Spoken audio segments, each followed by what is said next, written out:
There once was a young lad named Jack, and he lived with his widowed mother.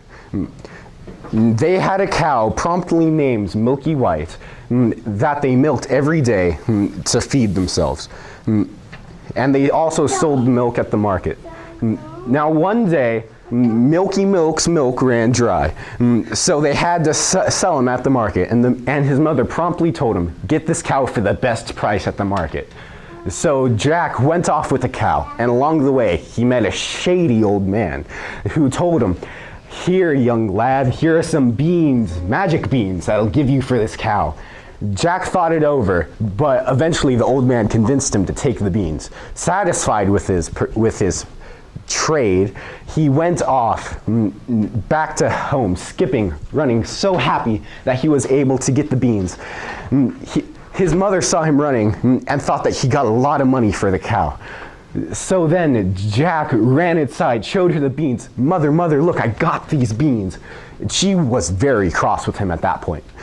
She was so cross that over her shoulder, she threw the beans into the garden and sent Jack grounded to bed.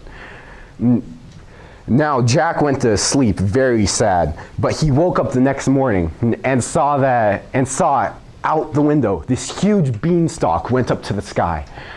So he heard the stories of old that said that riches lay up there. So he climbed the beanstalk. He climbed the beanstalk, not knowing what to do. He got up and saw the land that was much bigger than his own. He saw this house. He knocked on the door. He was very hungry. He knocked on the door. This giant woman opened the door, and he asked her for breakfast.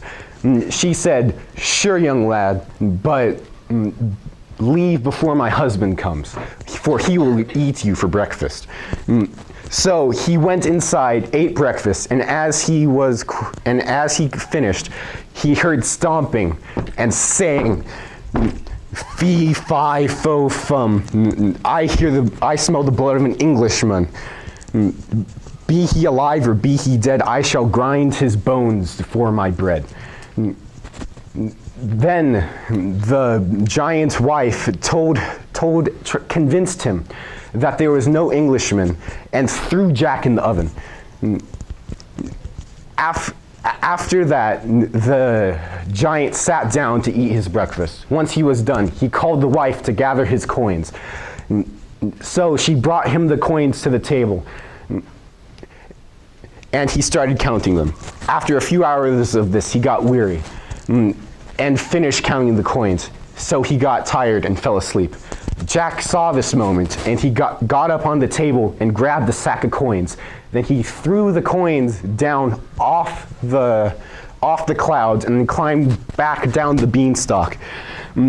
Eventually, the coins ran out after living a good life for a few months.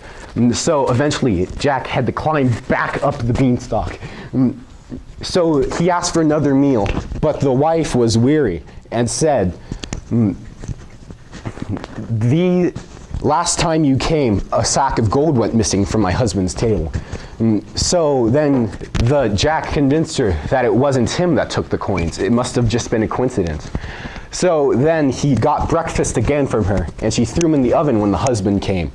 "Fee, fi, fo, fum. I smell the blood of an Englishman. Be he alive or be he dead, I shall grind his bones to make my bread."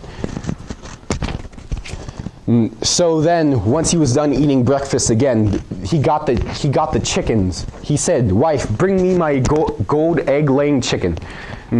And so she brought the chicken, and it laid a solid gold egg right before Jack's eyes. Then the giant fell asleep from eating his breakfast, and Jack went up, took the chicken, and ran off, for that could surely be all that he could want. He went down, and then that's all that he could want with his mother. He went back up because he wondered what else could he get, because Jack was greedy. And then he snuck in the house, and this giant was eating breakfast again. Then, once he was done, the giant said, "Bring me my gold harp." And so then the gold harp was there, and he fell asleep from eating breakfast once again. Then Jack snagged the harp, but the harp could talk, and cried for help. The giant noticed, got up, and ran after Jack. Jack, with the harp on his satchel, climbed down the beanstalk, and when he was near the bottom, he called, "Mother, mother, get my axe." So he went down, and his mother got him the axe. So he just chopped down the beanstalk, and the weight from the giant moved the beanstalk, and the giant fell and died. Jack lived a lovely life after that.